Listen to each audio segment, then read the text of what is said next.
오늘 49장의 말씀을 좀 이해하기 위해서 제가 그 말씀을 한 건데 제가 다른 것을 소개하려고 합니다. 오늘 말씀은 실제 굉장히 어려운 내용이에요. 그래서 그냥 내용을 생각하면 너무 어려워할까봐 방법적이면 쉽게 한번 풀어보려고 하는데 그 방법 중에 하나가 다른 성경 하나 찾아보고 생각해보는 것입니다. 여러분 잘 알고 있는 사도 바울, 그는 어떤 사람이었어요? 실제 그는 유대인에 충성된 사람이었고 예수 믿는 사람들을 잡아다가 옥에 가두기도 하고 죽이기도 한 사람이었습니다. 근데 그 사람이 예수를 믿는 사람을 잡으러 가다가 다메섹에서 주님을 만나게 돼요. 어떻게 되었어요? 예수를 믿었습니다. 근데 그 다음에 예수를 믿은 다음에 그 다음에 그 사람의 생애가 어떻게 전개되었을까요? 한 30년 정도 이제 주의 복음을 증거하다 살았는데 예수를 믿은 사람, 자, 그 사람이 자기의 생애를 이렇게 소개합니다. 성경 보실래요? 고린도후서 11장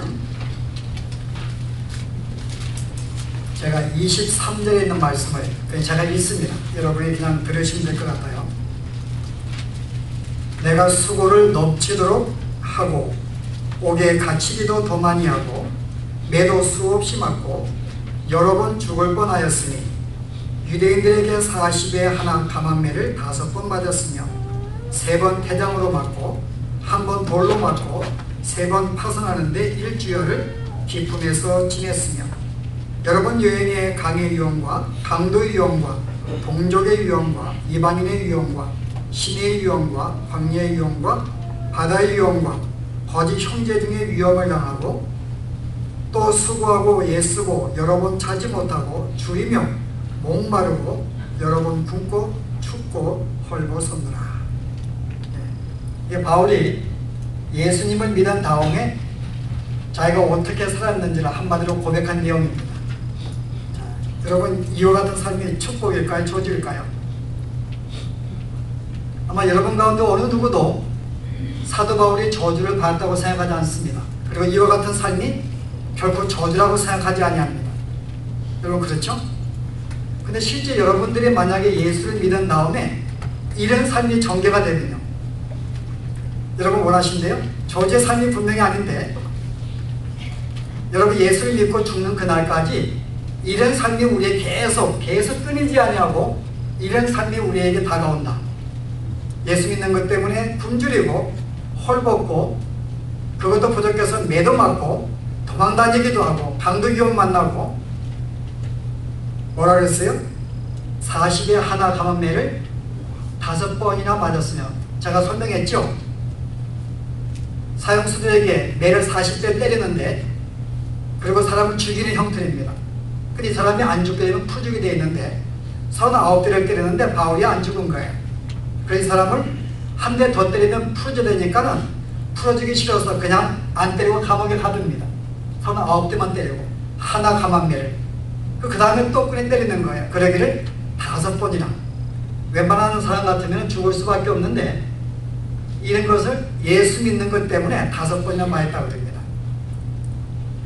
우리는 이 내용을 보고 결코 저주라고 생각 안 합니다. 이건 하나님이 백성이 걸어가야 될 길이고 일종의 축복이라고 봅니다. 근데 우리는 이와 같은 삶이 우리에게 전개되면 견딜 수 없을 것입니다.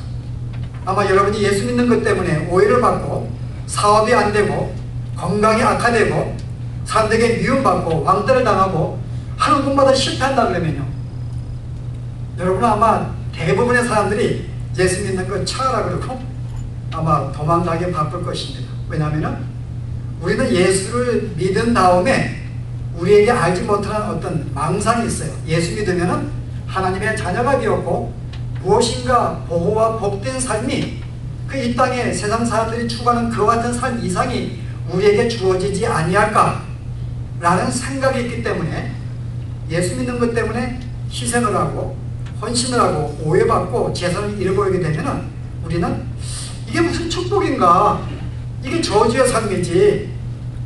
엄밀하게 보면 이것은 저주와 삶과 같습니다. 어느 누가 보더라도 바울이 이 사람은 저주받는 삶이야 라고 볼 수밖에 없어요. 그런데 진정한 성도들은 결코 이 삶을 저주라고 생각 안 합니다. 우리 이 삶을 성경은 축복된 삶이라고 해요.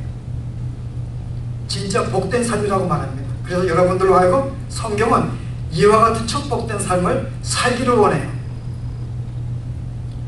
각오하실래요? 그죠?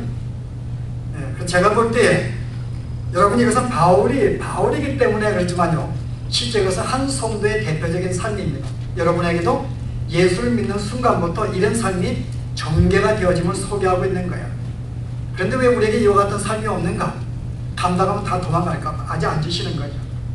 좀 믿음이 성장하고 이제 모든 일을, 장애물을 극복할 만한 신앙에 감당할 만큼 되면은 이제 이런 일들이 닥치게 됩니다. 그래서 여러분들이 알지 못하지만 목장의 리더들이나 뭐 재직들이나 대화 나눠보면 참 힘들어해요. 성도를 섬기는 일 때문에. 열심히 하고도 인정받지 못합니다. 열심히 봉사하고도 뭐 잘못하면 원망듣기도 하고 오해받기도 하고 수만 표가 안 나는 거예요. 마음속에 그 예수를 제대로 믿는 것 때문에, 봉사 때문에 어려움을 당하는데 실은 웬만한 사람들은 모르죠. 그 주위의 일에 참여한 사람들은 이 일이 얼마나 힘들고 어려운지를 알아요. 근데 결국 그 삶을 피하지 아니합니다. 여러분 오늘 이와 같은 배경을 가지고 오늘 봉독한 내용을 이해하셔야 돼요. 왜냐하면 오늘 내용은 힘든 내용입니다. 오늘 내용은 이제 마지막에 야곱이 죽는 게 마지막 길의 소개가 돼요. 140째 죽습니다. 오늘 그러니까 이 49장은 이제 야곱이 죽음을 맞이하기 직전에 모든 아들들을 불러 모아놓고 이스라엘아, 너희는 이스라엘, 나의 말을 들으라. 내 아들들아, 나의 말을 들으라. 몇 번이나 반복합니다. 이것은 굉장히 강조하고 싶은 거예요. 너희들은 내 말을 들을지어다. 그리고 불러 모은 다음에 마지막으로 그들에게 뭘 베풀어요? 축복을 베푸는 것입니다. 성경 보실래요? 마지막 절 28절 보세요. 오늘 봉독한 49장. 이들은 이스라엘의 12지파나 12아들이라. 이와 같이 그 아비가 그들에게 말하되 그들에게 축복하였으되 곧 그들 각인의 분량대로 축복하였더라. 동일하게 축복하지 아니하고 각 사람에게 적합한 축복을 주었다는 것입니다. 그 야곱은 이제 마지막 죽기 전에 아들들을 불러놓고 마지막 가장 귀한 축복을 그들에게 주고 싶었던 거예요. 그러니까 간절한 마음으로 정말 축복을 그들에게 빌었습니다. 그런데 오늘 봉독한 내용은 우리로 하여금 의아하게 만들어요. 이게 축복인가? 첫째 아들 르벤에게, 르벤은 나의 젊음의 시작이다. 내가 젊을 때 그 힘을 가지고 낳은 아들이에요. 그런 그 애는 위풍당당하고 뭐라 그랬어요? 그 다음 뭐라 그랬어요? 힘이, 능력이 있고 그는 출중합니다. 아주 굉장히 뛰어나고 지혜가 있고 모든 분야에 월등한 사람이었어요. 흠모할 만한 아름다운 사람이었습니다. 그런데 그가 그 능력을 가지고 아비의 침상을 범한 거예요. 아비의 침상이 누구죠?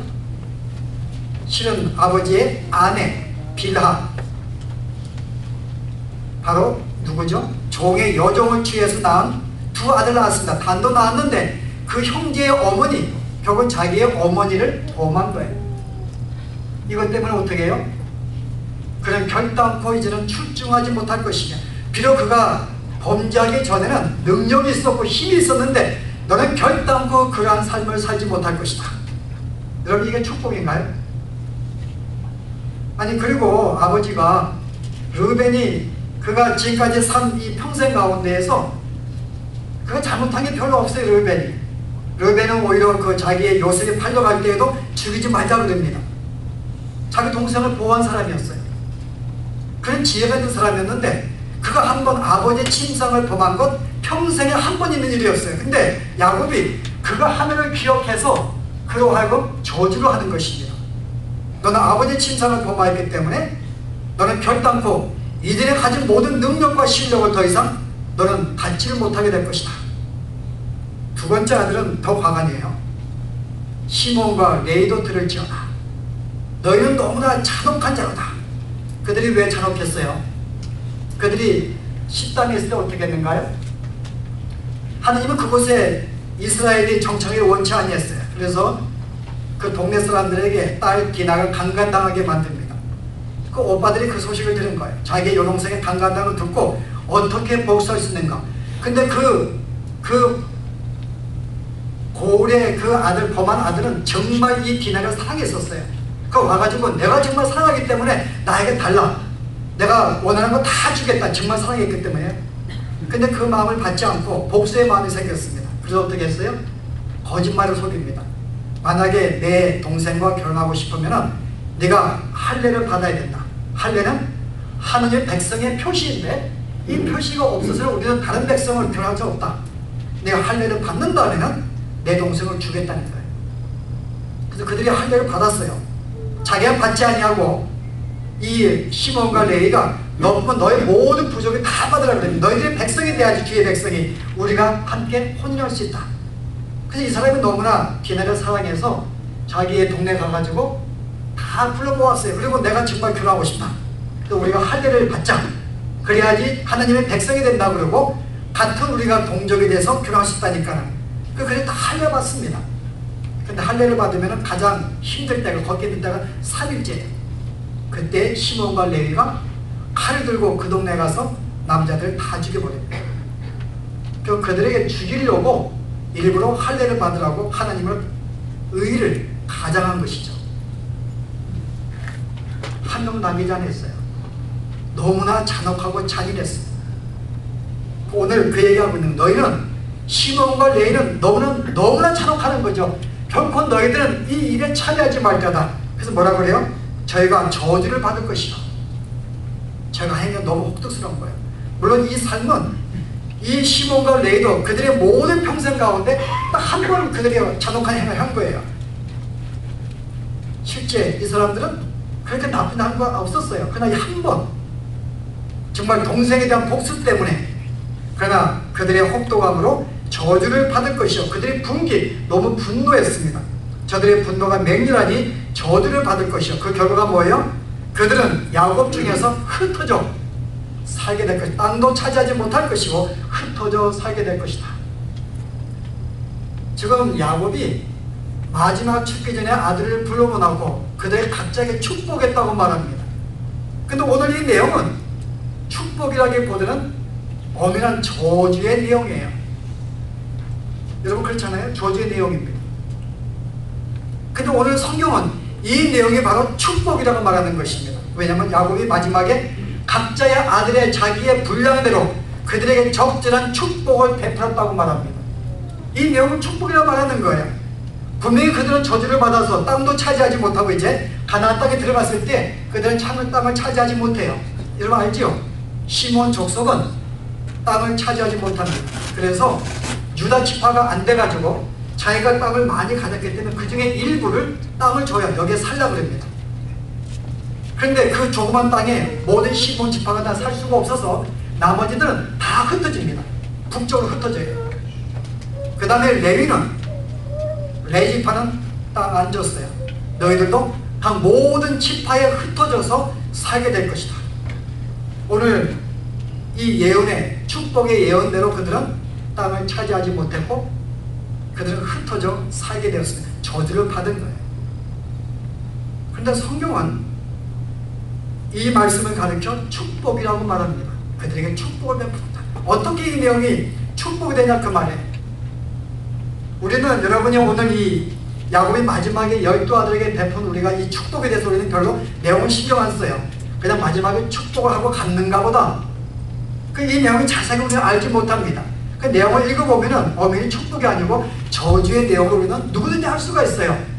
땅이 흩어지고 저주를 받는다고 실제 이야기를 했고 첫째 아들도 더 이상 그들의 능력과 실력을 발휘하지 못할 것이고 그런 대우를 받지 못할 것이고 이제는 비참하게 살게 될 것이다 라는 내용입니다. 어떻게 이것이 축복이냐 그 말이에요. 그런데 성경은 오늘 이들에게 베푼 바로 이 내용이 축복이라고 말하는 거예요.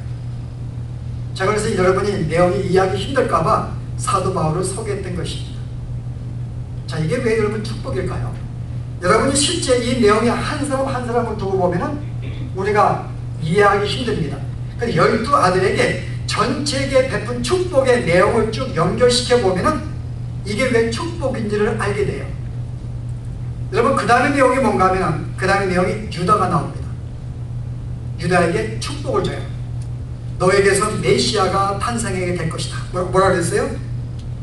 10절에 홀이 왕의 지팡이가 유다를 떠나지 아니하며 치리자 왕의 통치가 지팡이가 그 발사에 떠나지 아니하기를 실로가 오시기까지. 여기 실로는 메시아를 의미합니다. 메시아가 올 때까지 유다 지파가 왕과 같은 삶을 갖게 될 것이다. 여러분, 그런 내용이 나와요.